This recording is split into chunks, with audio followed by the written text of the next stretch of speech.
মোহতারাম, প্রায় দেখি যে আমার স্ত্রী আমার পকেট থেকে না বলে টাকা বের করে নেয়, এবং স্ত্রীকে আমি বললাম যে স্বামীর পকেট থেকে এভাবে টাকা নেওয়া জায়েজ আছে কিনা। স্ত্রী আমার ফতোয়া দিছে যে কিপটা জামাইয়ের পকেট থেকে এভাবে জোর করে বা চুপে চাপে টাকা নিলে গুনাহ হয় না, এটা নাকি কোনো হুজুর বলছে। তো উনি প্রশ্নটা বলছে যে হুজুর, আপনার ওয়াজ আমি শুনি, লেকচার শুনি, প্লিজ আপনি দালিলিক আলোচনা করে আমাকে সমাধান দেবেন।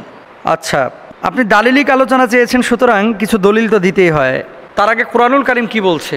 আমাদের কিছু স্বামী আছে যারা স্ত্রীদের হক পরিপূর্ণভাবে আদায় করে। স্ত্রীর মৌলিক কিছু অধিকার রয়েছে, যেমন সে থাকবে কোথায়, খাবে কোথায়, সে পোশাক আশাক পাচ্ছে কিনা, তার চিকিৎসার ব্যবস্থা হচ্ছে কিনা, এই সমস্ত জিনিসগুলো একজন স্বামী হিসেবে আপনার সাধ্য অনুযায়ী স্ত্রীর এই মৌলিক অধিকারগুলো আদায় করা এটা আপনার উপরে আবশ্যক।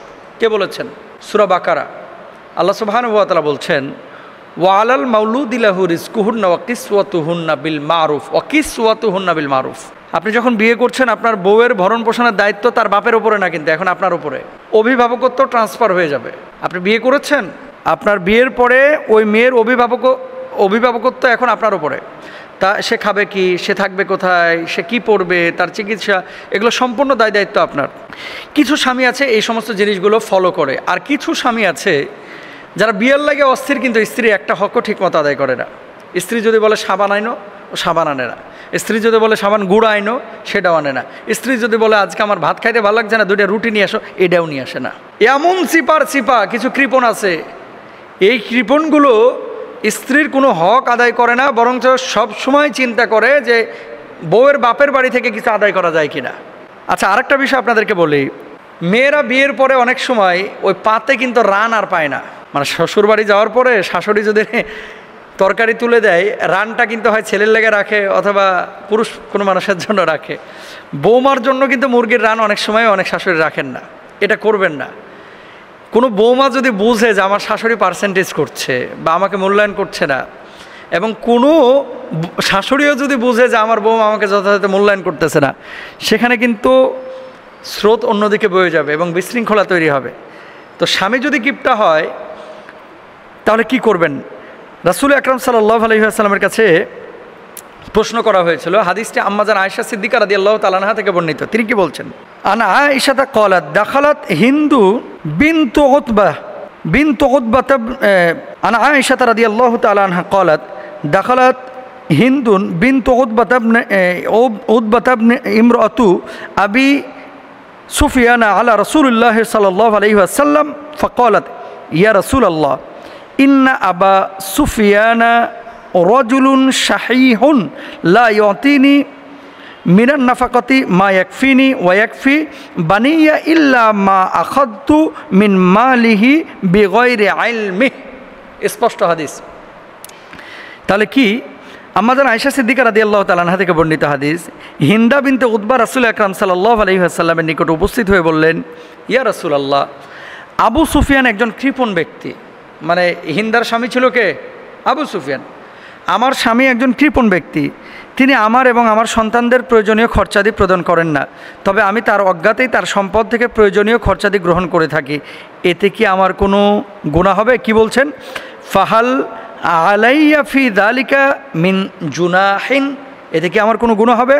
আল্লাহ রাসূল সাল্লাল্লাহু আলাইহি ওয়াসাল্লাম জবাব দিলেন, খুযু মিন মালিহি বিল মারুফি মা ইয়াকফিকি ওয়া ইয়াকফি বানিক। আল্লাহ রাসূল জবাব দিলেন, তুমি তার সম্পদ থেকে তোমার ও তোমার সন্তানের জন্য যথেষ্ট হয় এমন সঙ্গত পরিমাণ সম্পদ নিতে পারো। কার জন্য? কৃপণ স্বামীর জন্য আল্লাহ রাসূল এই হাদিস দিয়েছেন। কিছু স্বামী আছে ভাই এমন খাটাস, এগুলোকে খাটাস বলাই দরকার।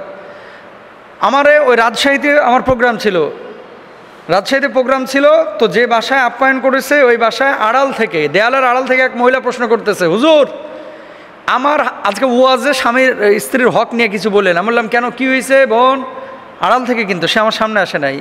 উনি বলতেছে যে আমার জামাই আমার তো ভরণ পোষণ খালি মানে ভাত ছাড়া আর কিছুই দেয় না, ভাত ছাড়া কিছু দেয় না। আমি যদি বলি যে একটা তেল কিনে দাও, নারকেল তেল, ভাই ওনারে 1 বছর বললে মনে হয় একটা তেল নিয়ে আসে। সাবান আমার দরকার, আমি গায়ে সাবান দিতে পারি না, সাবান দরকার, এই সাবানের কথা মনে হয় 30 বার বললে মানে 1 মাস অপেক্ষা করতে হয়, কোনো জিনিস সহজে দেয় না।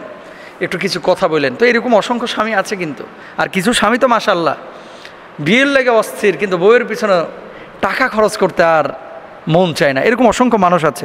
হারাম, এগুলো করা যাবে না।